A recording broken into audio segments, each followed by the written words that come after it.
17h40 aux amateurs de sport week-end sur l'ensemble du réseau Cogeco. Je vous rappelle qu'on est là jusqu'à 18h30. On a beaucoup parlé de tennis. On vient d'en parler avec Hélène Pelletier. On a parlé également à Eugène Lapierre tout à l'heure, directeur de la Coupe Rogers, parce qu'aujourd'hui, malheureusement, il y a une mauvaise nouvelle, c'est que Serena Williams renonce donc à la Coupe Rogers en raison de raisons personnelles.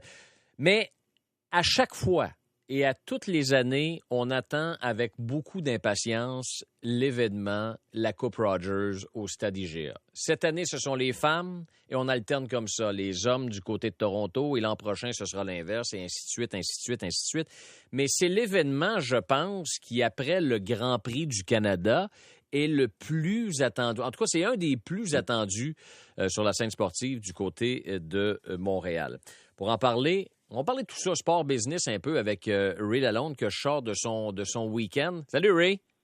Salut Yannick. Alors Ray, la Coupe Rogers, c'est un événement qui attire et qui est aussi rassembleur pour les amateurs de sport.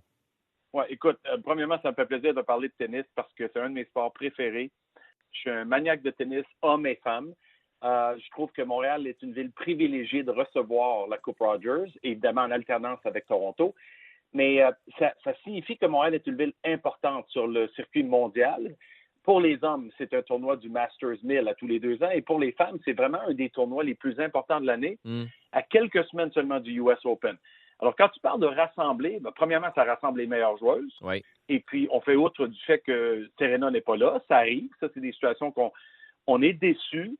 Je trouve que c'est une des dernières occasions qu'on a de la voir jouer, mais quand tu as 23 titres du Grand Chelem et puis que tu viens de subir une défaite difficile à San Jose cette semaine et puis que la carrière d'une mère joueuse est différente un peu, on peut comprendre qu'il y a des raisons qui peuvent l'affecter, comme la santé, les blessures et ainsi de suite. Mais entre Simona Halep, entre Caroline Wojcicki, entre toutes les joueuses Sloane Stevens, entre autres, qui a gagné le US Open l'année passée. Ouais. On rassemble les meilleures joueuses, puis on a une compétition de haut niveau, vraiment de haut niveau, parce qu'elles savent qu'elles doivent être prêtes pour le US Open dans quelques semaines.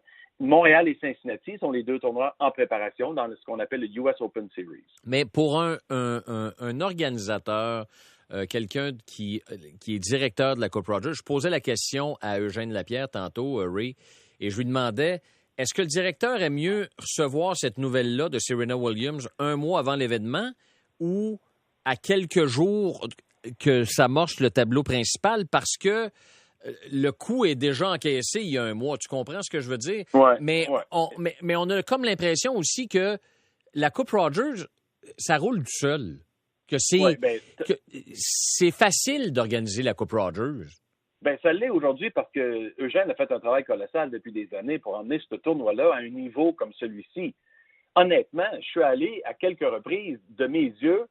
J'ai emmené mes garçons là l'été dernier. C'était fabuleux. C'était Shapovalov qui était là, Raphaël Nadal. Ouais. Ben, écoute, grande qualité de jeu l'an dernier. Le tournoi est bien perçu.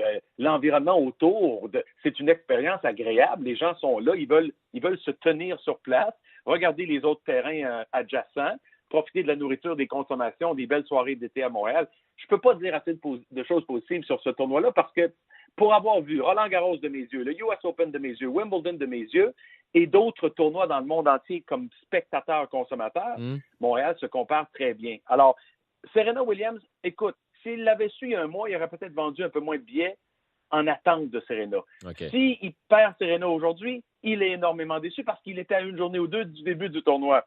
Donc, il n'y a pas de gagnant dans une cause comme ça. Mais il y a suffisamment de bonnes joueuses, un, capables de battre Serena, et deux, avec une renommée mondiale pour attirer l'attention des gens et offrir la qualité de tennis auquel on s'attend. Et aussi les organisateurs qui souhaitent, se croisent les doigts, que les Canadiennes en présence cette semaine puissent faire un bon bout de chemin pour que l'intérêt soit au rendez-vous jusqu'à la fin de la compétition. Oui, puis tu sais, quand tu parles de Canadiennes, tu parles de Canadiens, de Denis Shapovalov à Félix, on regarde ça, on en parle depuis une semaine parce que ça s'en vient dans les deux villes.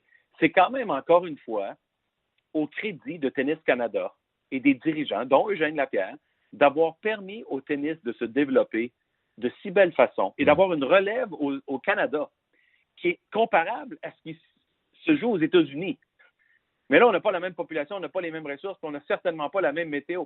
Mais les Canadiens et les Canadiennes, ça a commencé avec Milos Raonic, ça a été suivi par Eugénie Bouchard. Et là, on en a d'autres qui percent le circuit, puis que le Canada commence à être reconnu comme un tournoi, comme un pays, où les joueuses et joueurs peuvent participer à ces tournois-là et aller loin. Alors, bravo encore une fois à Tennis Canada. Yannick, je ne veux pas manquer l'occasion de souligner que c'est quand même un tournoi qui a une retombée économique de près de 30 millions de dollars pour Montréal et le Québec. C'est très important, ça, ces événements-là, parce que, comme tu le sais, les événements à court terme qui ont une durée limitée, déterminée, plaisent beaucoup aux Québécois. C'est-tu dans notre culture? C'est-tu dans notre façon de vivre aujourd'hui en 2018? Mais quand on n'a pas besoin de s'engager trop longtemps, on est au rendez-vous. Et il n'y a rien comme un tournoi de tennis pour une semaine très intense. Oui, on parle, c'est ça, l'événementiel qui, de plus en plus, est populaire auprès de la clientèle. Toi, par exemple, Ray Lalonde, si je te mets dans la peau d'Eugène Lapierre, puis je lui ai posé la question tantôt concernant le toit, est-ce que aujourd'hui, en 2018, et tu parles des gens qui sont là, et c'est un événement, et qui veulent aller se divertir, est-ce qu'un toit est absolument nécessaire aujourd'hui pour la présentation de la Coupe Rogers? Bon, mon humble opinion très personnelle, la réponse est non. L'an dernier, ils ont fait 216 000 spectateurs et quelques-uns de plus, là, pour un record d'assistance. On n'a pas besoin d'un toit pour les conditions froides au Québec au mois de juillet, mois d'août. On est d'accord avec ça. Ouais. Est-ce que le toit pourrait servir sur une base annuelle pour continuer le développement des jeunes et préparer en sorte, parce que Tennis Canada a quand même un domicile ici à Montréal, là-dessus, oui, bien sûr, parce que là, on pourrait en profiter et continuer le développement. Mais par rapport au tournoi d'une semaine au mois d'août, il y a toujours de la pluie dans ces tournois-là. Il y en a à Cincinnati, il y en a eu cette semaine à Washington et à San Jose. Écoute, ça fait partie là, des conditions. Tu t'adaptes. Andy Murray, malheureusement, a joué jusqu'à 3 heures du matin l'autre soir, puis il est obligé de se désister le lendemain, après avoir gagné en passant, parce que ça a commencé très tard son match, aux alentours de minuit quelques. C'est pas évident, je le concède. Mais c'est pas la même chose qu'en Angleterre à Wimbledon, ou un tournoi du Grand Chelem, où il pleut souvent en Angleterre. Et puis là, dans un tournoi du Grand Chelem, tu as tellement d'enjeux que tu veux pas être dans une situation où il y a des joueurs qui sont avantagés. Je me rappelle très bien cette année, Djokovic-Nadal, le match a commencé à 20 heures. Il s'est arrêté à 11 heures, 23 heures. Ils ont repris le lendemain sous le toit dans les deux cas en plein mois de juin-juillet en Angleterre. C'est loin d'être les conditions parfaites. Ça aide pas toujours à avoir un toit. Surtout quand tu fais soleil dehors, tu t'en servirais peut-être pas autant que tu voudrais. Ouais. À mon avis, une grosse dépense, pas nécessairement essentielle en cette date. Mais il me semble qu'on est plus agacé par ça ici au Québec. Oui, mais on est plus parce qu'on regarde aussi, tu sais, on a une semaine de tournoi, s'il pleut 2 jours, l'horaire est vraiment chambardé. Ouais. Yannick, c'est tout vrai, ça. Mais à la fin, c'est un tournoi d'été de tennis, puis il y a un petit peu de marge de manœuvre là-dedans. Ils sont toujours capables de jongler les horaires. Des gars comme, je pense à Toronto actuellement, Djokovic et Nadal vont commencer à jouer mardi, mercredi. Après ça, ils jouent 4-5 jours de suite. Effectivement, s'il y a de la pluie là-dedans, ça va chambarder l'horaire. Mais c'est coûteux et le tournoi ne dure qu'une semaine sur 52. Si on a un plan d'exploitation pour une année complète, ben là, le toit prend de la valeur sur une base de 52 semaines. Okay. Et voilà. Donc, ce que je comprends de ce que tu dis, c'est qu'il faut que tu vendes au gouvernement fédéral, provincial, puis à la Ville de Montréal que c'est une exploitation annuelle qu'on veut faire de ce toit-là et non pas seulement uniquement pour empêcher 1 ou 2 journées de pluie pour permettre le calendrier normal du tournoi. Absolument. Puis là-dessus, je concède que Eugène, c'est le gars qui a le plus d'expérience parmi nous tous dans la business du tennis au Québec. Et lui comprend les enjeux impliqués. C'est une bonne question que tu as. Et lui est capable de regarder de façon relative sur une base annuelle. Mais lorsqu'on veut l'absorber ou l'amortiser sur une année complète, on se rend compte de qu'est-ce qu'on peut faire et développer en complément, parce qu'on aurait des événements de tennis qui se tiendraient à Montréal en novembre, en février, et ainsi de suite.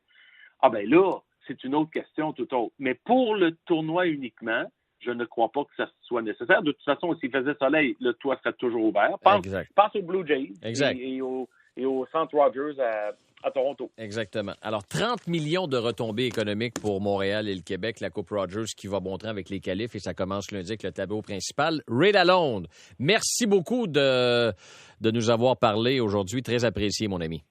Bonne semaine de tennis, Yannick. Yes, salut à toi aussi, Ray. Alors voilà, Ray Lalonde qui nous parlait de la Coupe Rogers. On s'arrête pour la pause. Au retour, on revient aux amateurs de sport week-end. Et quelques nouvelles aujourd'hui qui ont retenu l'attention dans le monde du sport. À tout de suite.